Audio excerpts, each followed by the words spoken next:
join us today.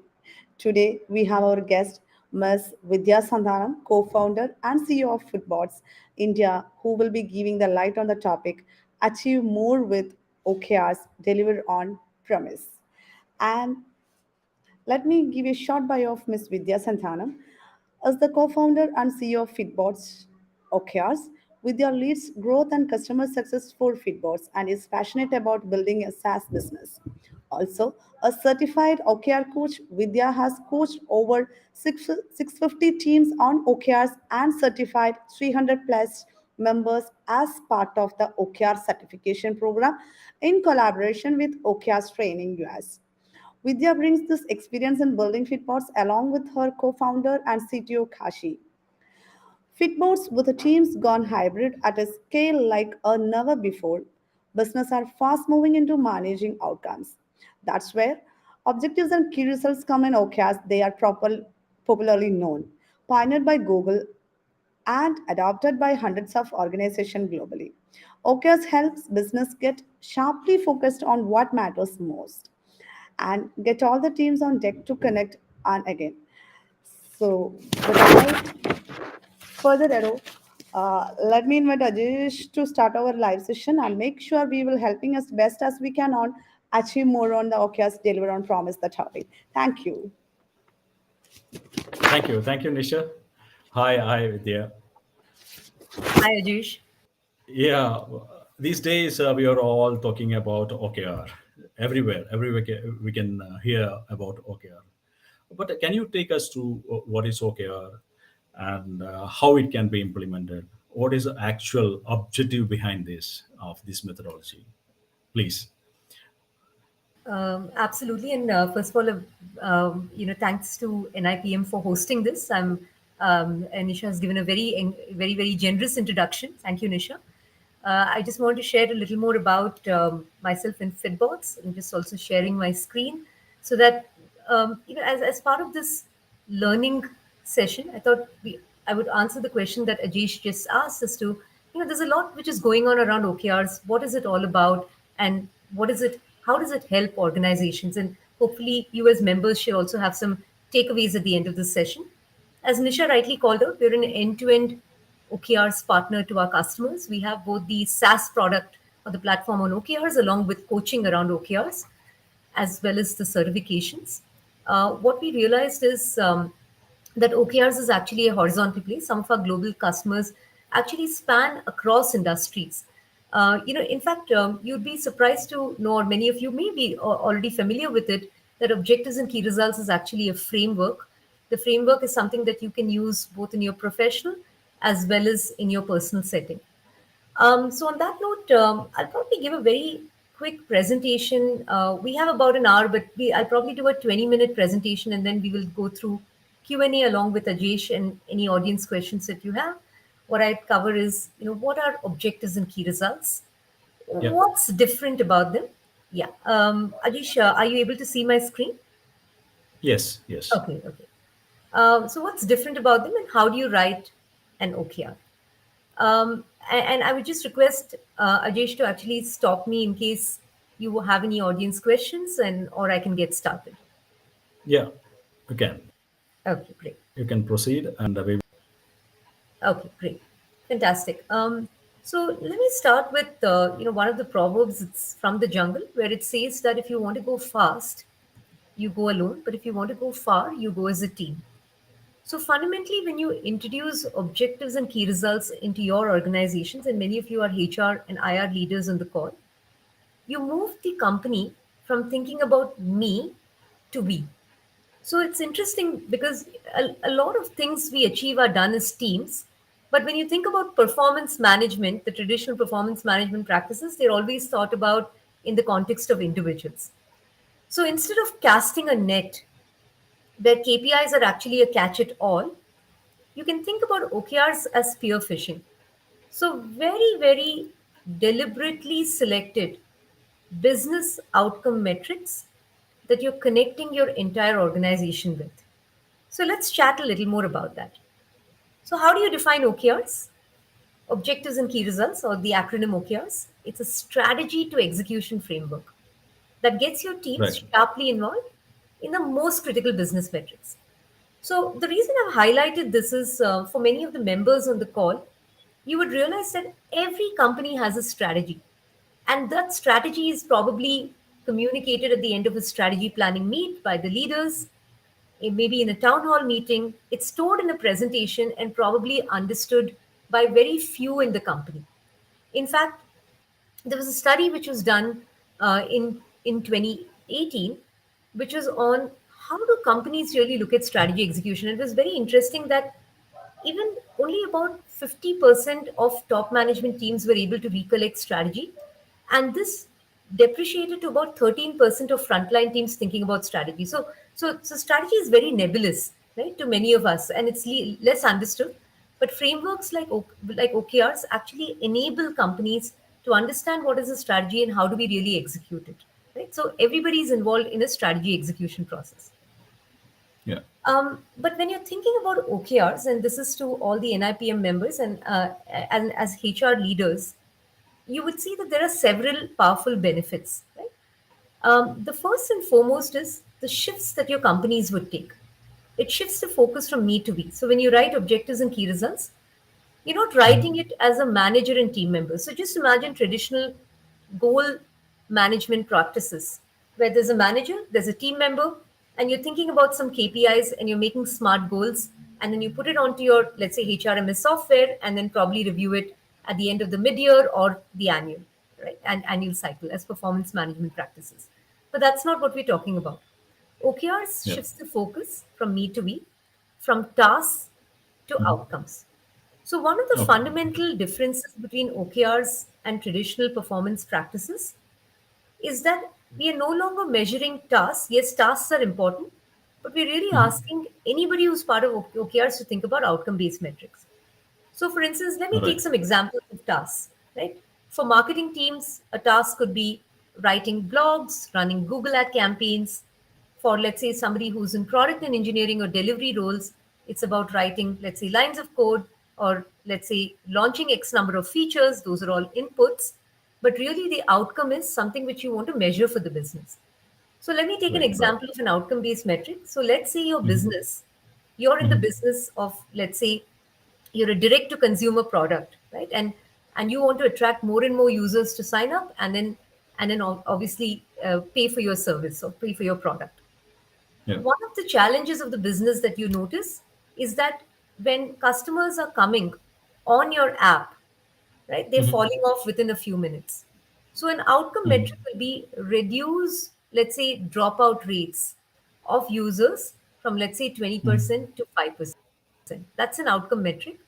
And many Right. of the tasks that can align to it is, let's say, engaging, maybe launching campaigns to engage people, or let's say HR could say, okay, we're going to train our teams to actually do better in terms of engaging our users. Right? So all those become tasks, and the outcome metrics are something that's going to impact business. From mid-year and annual, you move into a weekly cadence. So one of the important shifts that you would see in OKRs is that every week teams come together, not individual to manager, but as squads and pods. So when OKRs are written, they're written as cross-functional teams. So let's Right. take the same example, outcome-based metrics. If you're trying to reduce the churn of users in week one from 20 to 8%, or let's say you're trying to increase, let's say, your revenues from, let's say, INR 150 to, let's say, 200 crores, then different teams can be formed as cross-functional teams and select outcome metrics which move the company needle forward. Instead of a catch it all, so just go back to that visual of, the person who's casting a net. So it's not a catch it all, it's cherry picking. So in OKRs we have this golden principle: not more than three objectives and at most five key results. Okay. Okay. In fact, some of the companies we work with are so focused that they pick up only one OKR at the company level and have different squads and pods aligned to it. So that's how focused they are for 90 days.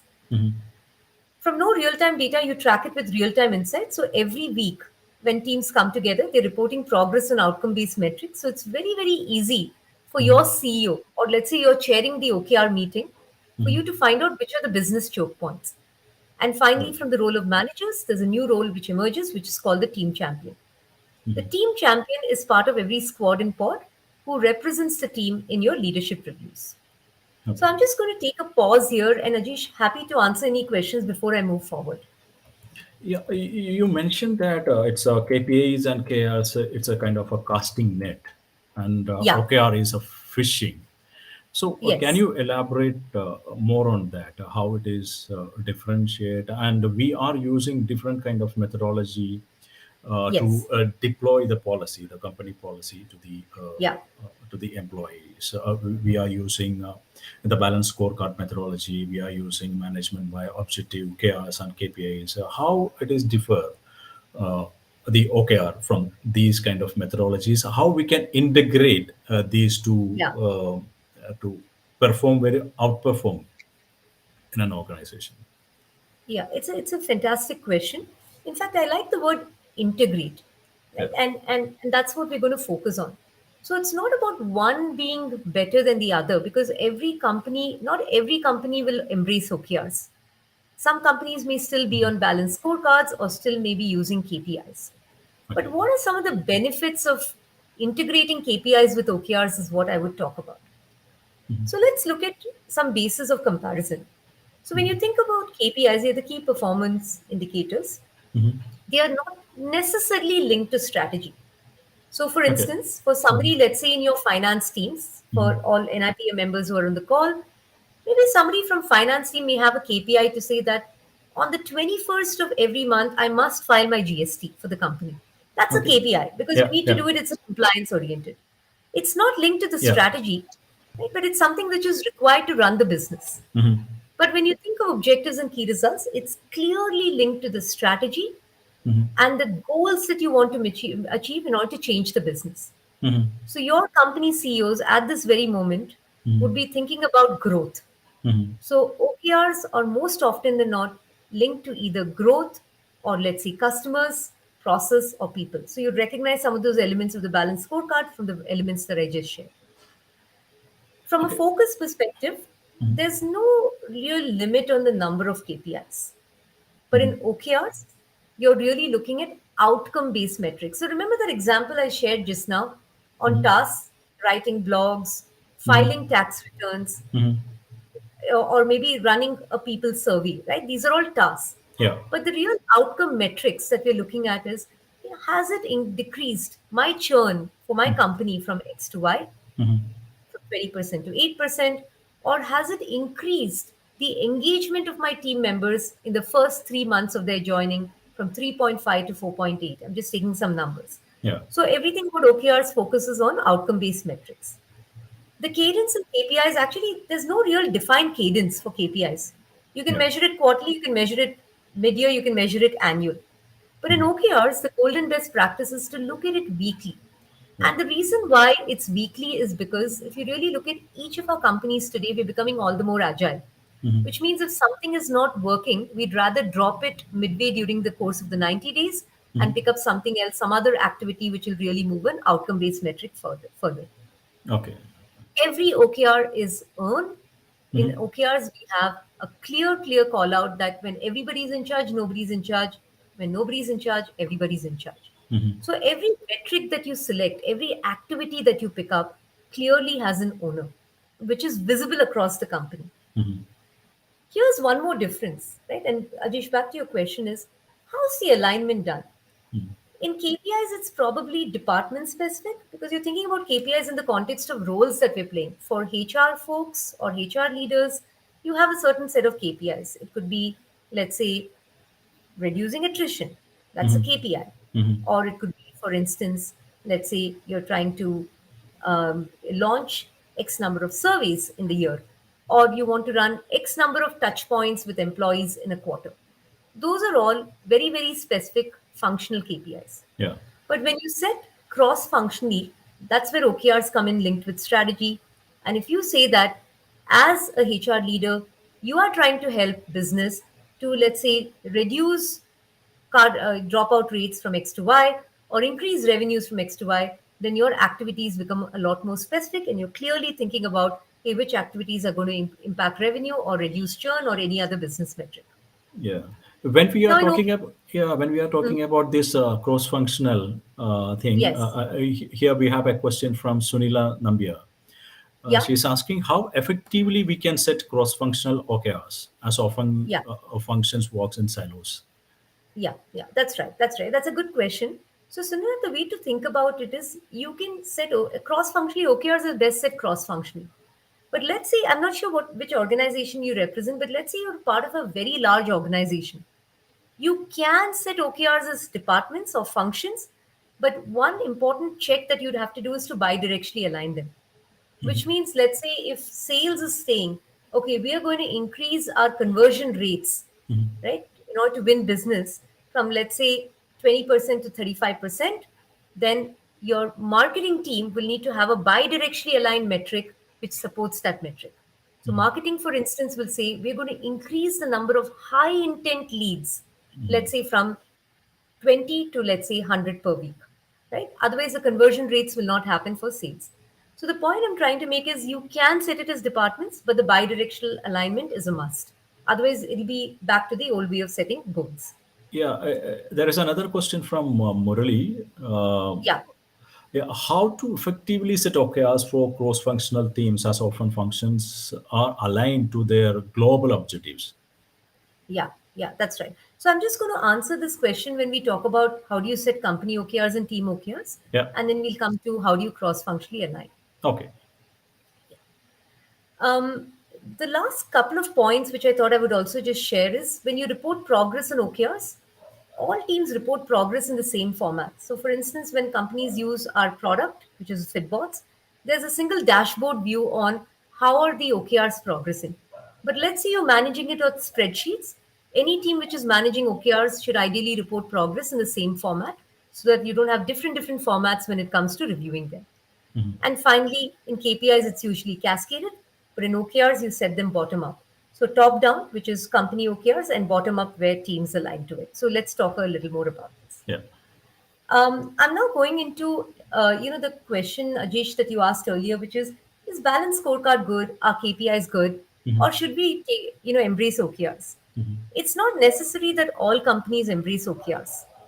In order to be ready for objectives and key results, the first and foremost is you should have a real pain in the company for introducing OKRs. So the most common reasons that we see is what got us here will not take us to the next stage of growth. So we need OKRs to connect and align our teams, break silos, and surge the company forward. That's Yeah. a narrative that we've heard from many CEOs or founders whom we work with. Another good reason is, okay, we've grown for many years, but now we have a lot of new joiners within the company, and we need to connect and align them to our big mission and vision. Yeah. And then companies use OKRs for it. But the point I'm trying to make is that when you introduce OKRs, you must have a sponsor. The best sponsor of OKRs is the CEO, the chief of staff, or let's say a business leader within the company, because they're all business outcome metrics that we're talking about. And human resources becomes a big ally Yeah. or an influencer in the process. So let's talk about when is a company ready for OKRs and when is a company not ready for OKRs. So I'm guessing that members on the call are across different stages of a company. So for instance, you may be representing startups, which are very early stage, and maybe large organizations as well. So let's talk about a company which is at a very early stage, right? Which is just about starting, maybe about a year into the journey. They may not have a very mature human resource person at this stage, but let's learn a little more about what happens here. So when companies are at a very early stage, you probably may not need a full-fledged OKR system, right, or a framework. You're really looking at one or two metrics and then aligning your activities towards it. So the metric typically is the metric that will add value to your customer. So let's take some example of this. So what's a value add metric? At a very early stage of a company, what users or your customers do is most important, the action. So for instance, for Uber, it was the riders. Did riders book either weekly, monthly, or probably daily? Yeah. For Facebook, it is active users, and they measured it as daily active users. And maybe for companies like Airbnb, these are just some examples. They're just illustrative. You could add your own organization to it when your organization was in the early stages. You're probably looking at one or two important metrics. Yeah. But once you get into the stage of product market fit, right? And many of you as human resource leaders and members of NIPM, you would be part of organizations which are a lot more mature. They've got product market fit, you already have revenue, you already have repeat customers, and you're growing. Right? So here are some signs when OKRs start setting in. Either you have month on month growth, repeat users, your customers are renewing, referrals are happening, there's product or word of mouth, you're adding more and more team members, and then you've got these entire set of roles and responsibilities. So this is one sign where, especially for early stage companies, it's a good time to think about OKRs. Going back to, I think the question that someone had on, how do you really set OKRs as cross-functional teams? I'm going to just answer that in a few minutes. Yeah. So essentially, there are 4 steps to introducing OKRs and to sustain them. Because one of the learnings we've had is that when you take objectives and key results, there's a lot of infatuation around introducing OKRs. But the real impact of OKRs is when you sustain them. Yeah. So one of the principles is don't look at OKRs as a 90-day project. If you look at OKRs as a 90-day project, it's basically setting you up for failure. So when you think of OKRs, if you're discussing it along with your CEO or the sponsor of OKRs, introduce OKRs as minimum of 1 year commitment. Otherwise, you Right. will not get the best out of it. Okay. So what are the 4 steps? The 4 steps are the step number 1 is setting the context. Here, setting the context, what we typically, and we spoke a little bit about this, is do we have a real pain for introducing OKRs or can we do with KPIs? That's fine as well. Okay. But when you introduce OKRs, there's a real pain for the company. It's either growth or breaking silos, or let's say engaging team members to the next stage of growth. Many of these are common reasons. The next is, do we have a sponsor on board? The sponsor, as I mentioned, is the founder or the CEO, and HR, very often than not, either becomes a very, very key influencer in introducing as well as sustaining OKRs. Yeah. And finally, have we communicated to all the employees within the company that we are on to OKRs, because OKRs are not necessarily linked with compensation. They're an organizational performance framework. The second step is company level OKR crafting. So this is where when you work with your sponsors, who are, let's say, the founders of the CEOs, or if there are founders and CEOs on the call today, you are the best sponsors of OKRs. The first step is, do we have a company strategy in place? So, to recollect the point around either balanced scorecards or, let's say, OKRs, they're strategy execution tools. Yeah. Only when the strategy of the company is clear can OKRs be effective. If the strategy is unclear, then your OKR rollout will also be pretty murky for your teams. Okay. Okay. The second important element is, do leaders understand how to write OKRs with consistency? So in this webinar, I'm going to also talk about how do you write an OKR. But let me just take a pause here and happy to answer questions on when to introduce OKRs and why. So I'll just take a pause here. Yeah. So you mentioned that the organizational level performance when we are introducing the OKRs. Can we Yeah. link this to the performance management system of the organization? Because in a traditional organization, in the progressing organization, all the employees or the management is keen on tasks. Certain tasks need Yeah. to be completed, and that task will be aligned with the performance management system, the connected with the performance management system. So how we can we integrate or can we connect this OKR with the performance management system, or OKR itself is a performance management system? What's your Yeah. take on this? It's a great question. So OKRs actually, it's a team or a company performance framework. So one of the principles in introducing OKRs is you're trying to change the business. Right. And when you try to change the business, you're asking your teams to actually take very, very aspirational metrics. And if you link that to, let's say, an incentive program or a blue sky holiday, teams will most often than not, team members within your company will take safe metrics because they want that blue sky holiday. So one of the golden principles that we have in OKRs is don't tight link it with compensation reviews or your reviews and ratings, right? Where you're compressing people into a bell curve. Probably associate a percentage of, let's say, your annual performance Yeah. into achieving OKRs rather than tight linking it. Tight linking it will lead to something that we call sandbagging. Okay. Now, let's say you're a smaller company and you want to link it, Mhm. you would need to be very, very conscious of the fact that linking can lead to people taking less than aspirational metrics. And that's the beast that we're dealing with. Okay. Okay. Okay. Yeah. But even in OKRs, you can clearly see who's contributing to the business and who's not, because it's all very, very objective and visible. Then how we can write the inspirational objective OKR to the Yeah, employees here? yeah. If That's right. That's right. So the golden principle is there is that don't clearly link it to tight link it to compensation. Make your compensation reviews a lot more broader. uh-huh, Base it on values. Base it on organizational, let's say, contribution, uh-huh. and something else like competencies, which you anyway you measure as HR leaders. So keep it a lot more broader than just looking at OKRs as the only input into your performance and compensation reviews. Okay, so okay, right. Then Yeah. to up to what stage the OKR can be implemented in an Yeah. organization? There is a blue collar workers to the top leadership management is there. So Correct. uh, up to which level this OKR can be implemented? Yeah, absolutely, absolutely. So, it comes to the next point around team OKRs crafting. So, thanks, Ajesh, for that question. So, let's say you're part of a very large organization. You're in a large enterprise, and you've got, let's say, 30,000 employees across the globe. Now, it's very difficult to actually introduce OKRs all at once to such a big organization. So, a good way to start is with pilots. But when you think about pilots, take at least about 100 to 200 members across different functions so that you can cross functionally align. You can even go to a certain business unit. So, for instance, a company where we work with, they've got about 5,000 people, but 500 of them are on OKRs because Yeah. they represent a certain business unit. And within the business unit, there are multiple functions which can cross functionally align. Most often than not, we get asked the question, can I just run OKRs for my specific function? Not very effective unless your function is linked to, let's say, business, because that's when the outcome metrics step in. So when you think about selecting your pilot team, you can use any of these lenses. It can either be, let's say, for a company where you have an innovation arm and you want to run OKRs for an innovation group, Yeah. or it could be a business unit where you're running OKRs for the BU. So that's where team OKRs crafting comes in.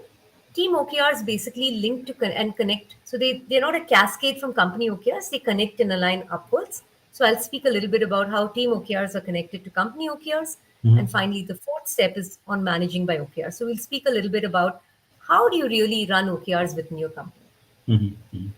So now the question was on how do you write OKRs, right? Is there a magic formula to it? So the way to write OKRs is you're writing it as a company OKR. So the company OKRs are most often they're not written by the leadership team members, and human resource leaders are an important part of the company OKR writing. Yeah.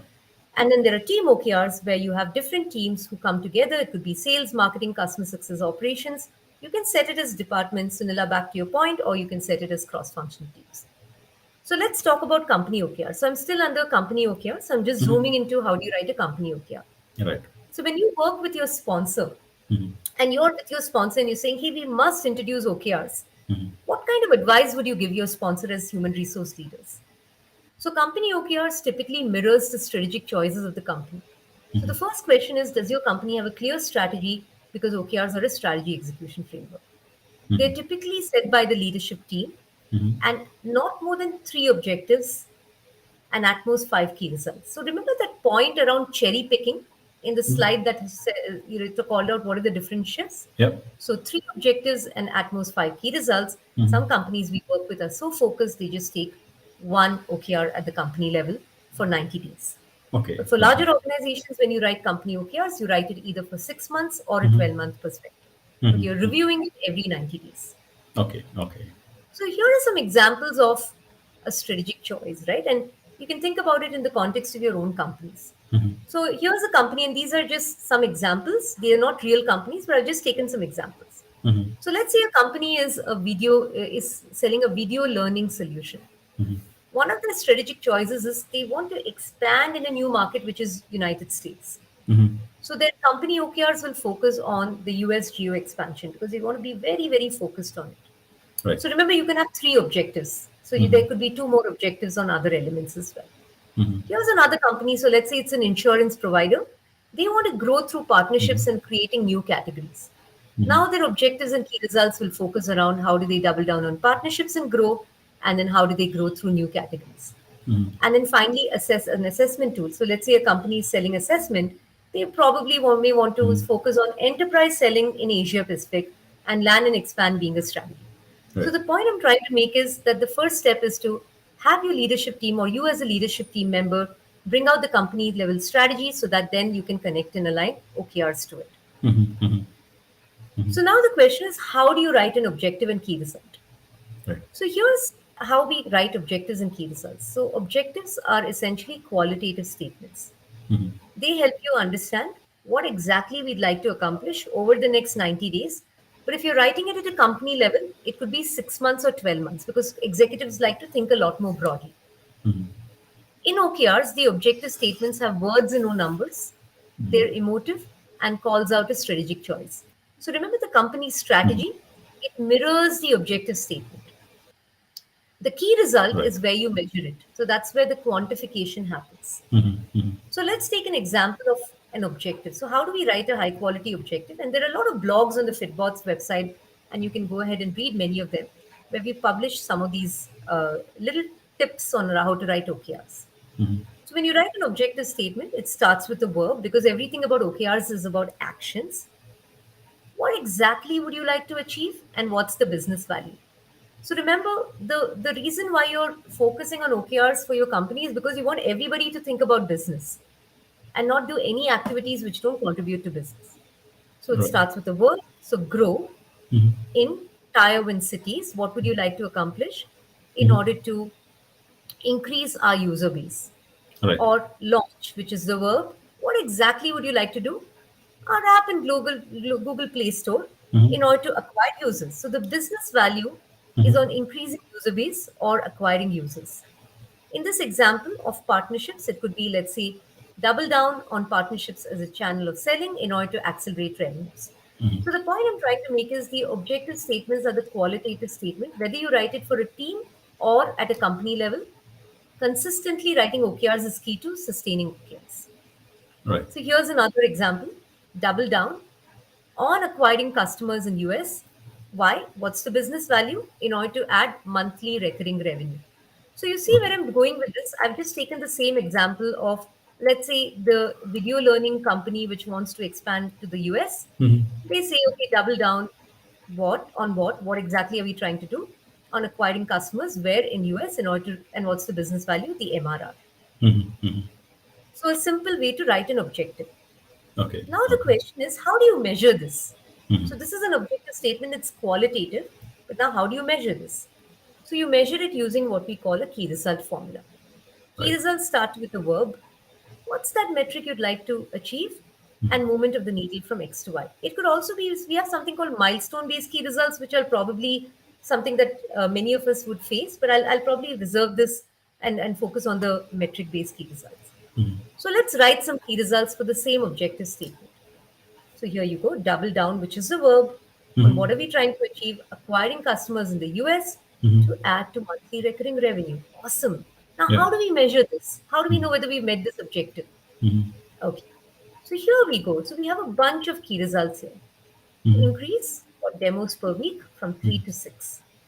Okay. Now Okay. you have somebody from sales Mm-hmm. and somebody from marketing aligned to this. Mm-hmm. But in order to make demos happen, you have a bunch of activities. So you Mm-hmm. see, many of your KPIs now start becoming part of the activities. Mm-hmm. So for instance, now in order to increase demos per week from three to six, that's one of the key results which is going to move your monthly recurring revenue, right? Mm-hmm. Because when you have more demos for your companies, for those who are part of SaaS companies, demos per week is a very important metric.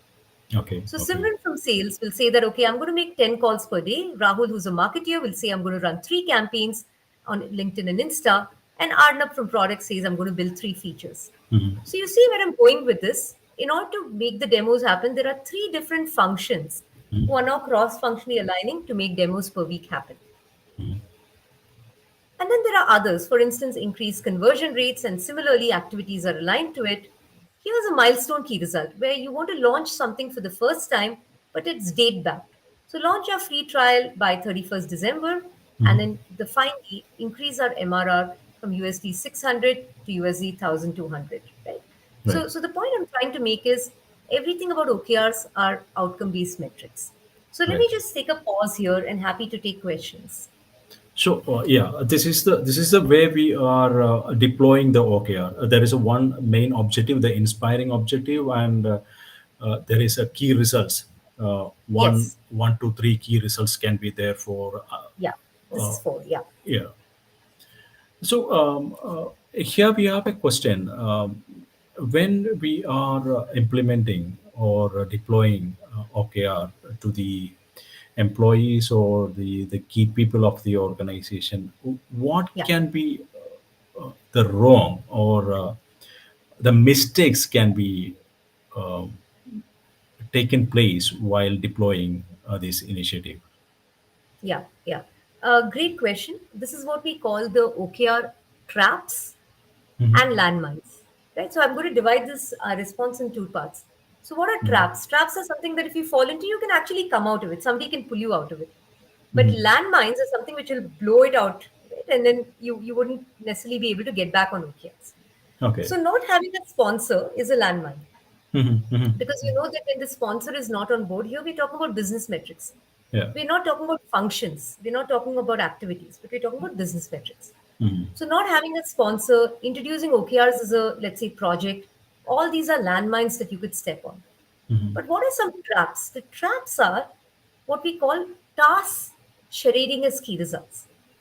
So let's say I use the same formula, right? And I actually write a task. I could say increase number of blogs per week from 0 to 2.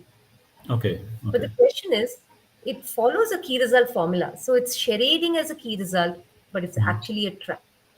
So one of the traps to this question is activities are important. They move a key result forward, but activities alone cannot move the business forward. So they can move a KR forward.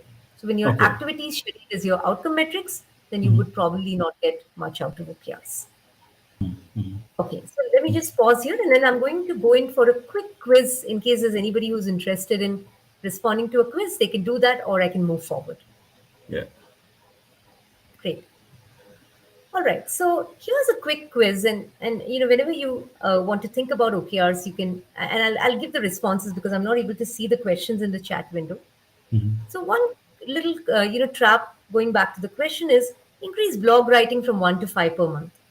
Blog writing alone will not move, let's say, a quality of a lead, or let's say you're trying to increase conversion rates for the business. Blog writing will become an activity, but need not necessarily move it forward. Yeah. Or let's say reduce bugs from 3 to 0. Maybe that's a good key result, especially when companies are trying to think about customer experience.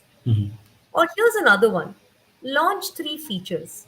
Instead of saying launch 3 features, which is a task, you'd rather say increase upsell of new features from 0 to 3, which means at least 3 customers of yours are able to adopt the 3 features we have launched. So it's a much better way of contributing to business than just launching 3 features. So I hope this is resonating in your context for, let's say, human resource leaders or members. You would typically find, let's say, many things, right?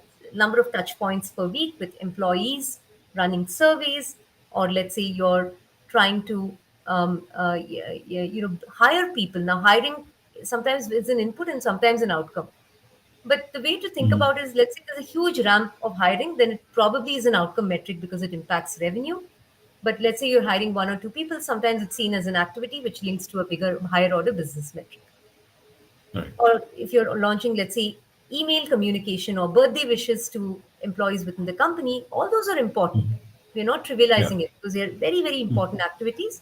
They are important for, let's say, your business as usual activities, but they may not move the business needle forward. They may be associated with increasing your engagement of your new team members from 3.8 to 4.5, right? Let's say you're measuring that in your company. Okay. Okay. So I'll just take a quick pause here before I move into the last part of OKRs, which is how do you connect and align teams to companies. Okay, great. So the question that was asked earlier was, how do you really form cross-functional teams?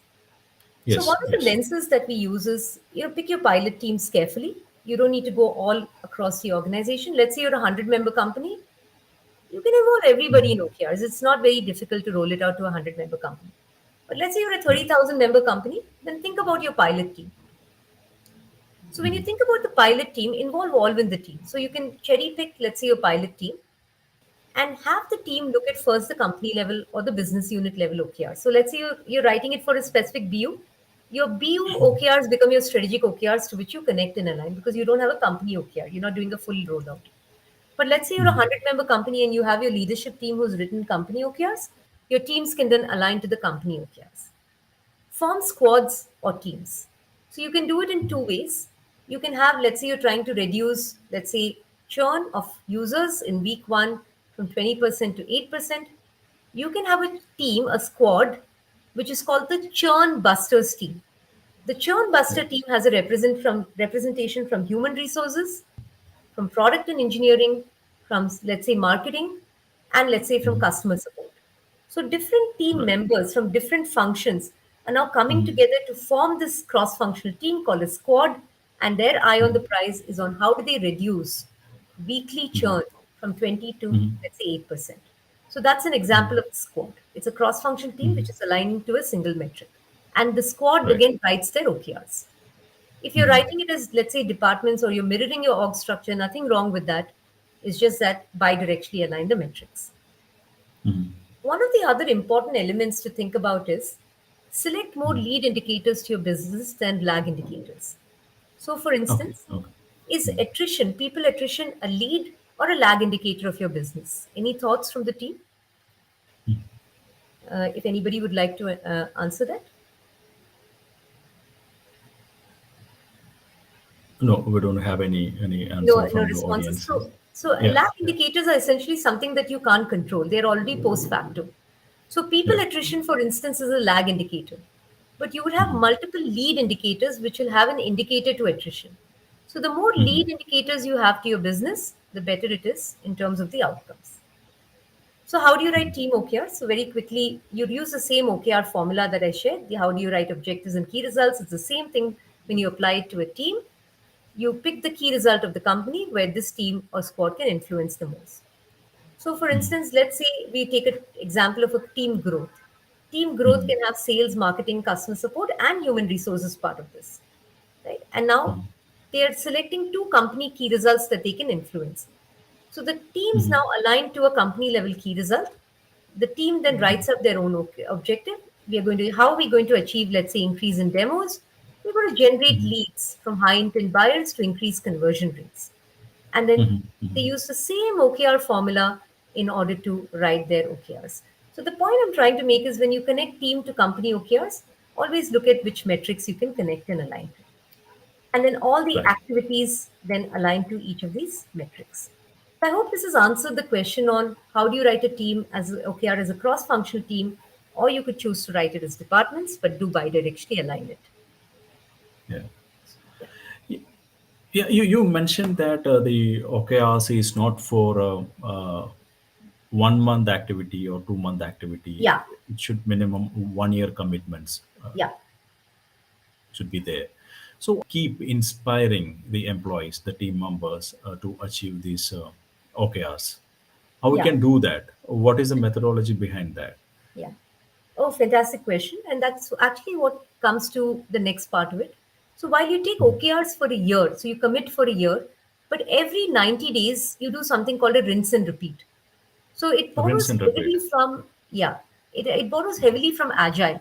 Because think about your own, in your companies, you may have, let's say, product and engineering teams, or let's say companies which practice, let's say, Agile methodologies, right? They have Scrum meetings or they have sprints. Okay. So the way to think about OKRs is the first step is, let's say your sponsor is on board. You have the level set training on OKR basics, where you train people on how do you write a high quality OKR, exactly like what we spoke about today. Your leadership team sets company OKRs. Remember the 3x5 principle? Company OKRs are usually written for a 6 or 12 month perspective. And then you have your team OKRs, which are connected to the company OKRs. Spend some time with your teams to do what we call an OKR alignment check. Get it updated on a spreadsheet or a product like Fitbots, depending on the size of your company. If your very small spreadsheets would do, and then this is the answer to your question. That's where the weekly check ins come in. So, the reason I've highlighted this is because every week your team's coming together to make updates on outcome metrics is one of the Mhm. most important rituals to sustain OKRs. And Okay. at the end Okay. of the quarter, at least 1 week before the end of the quarter, you do a reset of OKRs for the next 90 days. While company Mhm. OKRs are not reset every 90 days, team Mhm. OKRs are reset every 90 days. So this is what a 90-day cycle looks like, and you rinse and repeat it every 90 days until the end of the year before you flip Mhm. into the new financial year. Okay. In this process, we can eliminate the non-relevant OKRs from Exactly, from this exactly. process. Yeah, Okay. Okay. that's right, that's right. And Ec- in, yeah, Yeah, again, it is connecting to the individual aspirations. We can connect to the when I am in when I am in the team of OKR, yeah, I'm in the process of achieving a aspirational goal for the organization. Then I expect something from the organization. Again, it's connecting to the performance appraisal or the incentivization of activities. Again, that question is just popping up here. Then how we can address these aspirations of individual yeah, that can be a career growth, that can be their financial growth. How we can address that through this yeah, system? Is there any right. way out for that?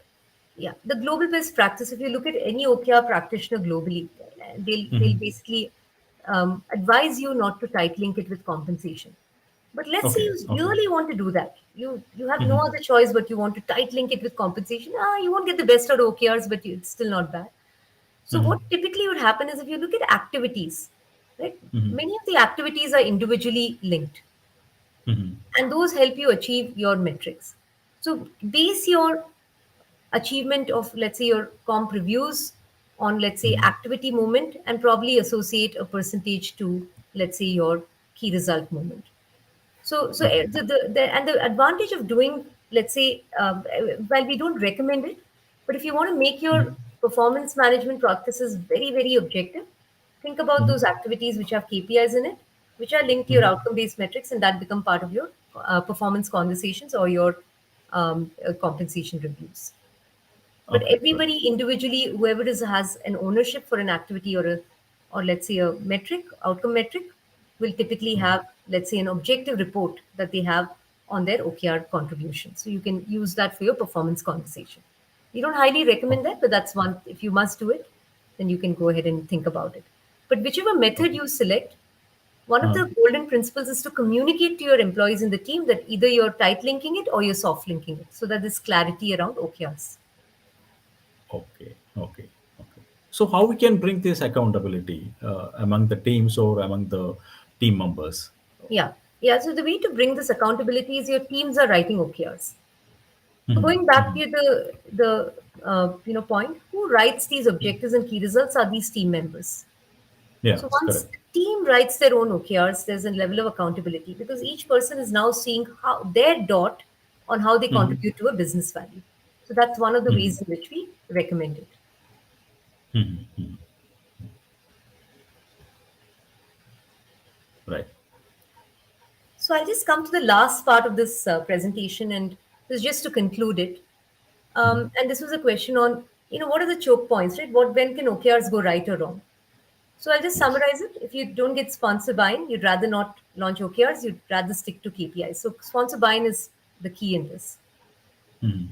Your leaders are not role modeling OKRs. So let's say as HR leaders, you're trying to really, really push OKRs forward, but your leaders are not on board and they're probably looking at something or measuring everything else which is non-stringent.